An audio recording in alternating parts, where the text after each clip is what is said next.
Partea mea preferată e că îți porți ceasul invers.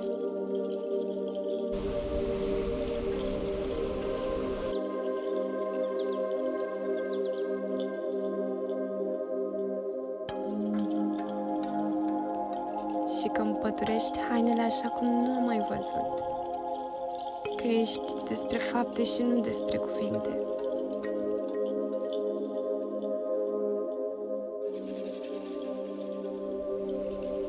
Mă bucur că nu ne-am spus în acești 5 ani de când ne cunoaștem că suntem suflete pereche.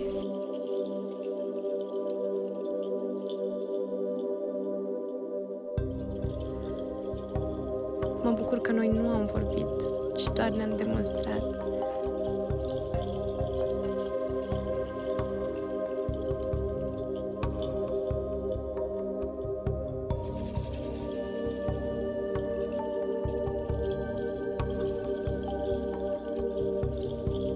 Partea mea preferată e că îți porți ceasul invers și că din prietenul meu cel mai bun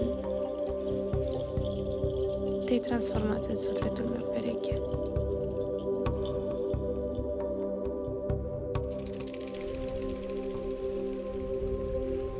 Uite, o spun eu acum, să rămână pentru totdeauna.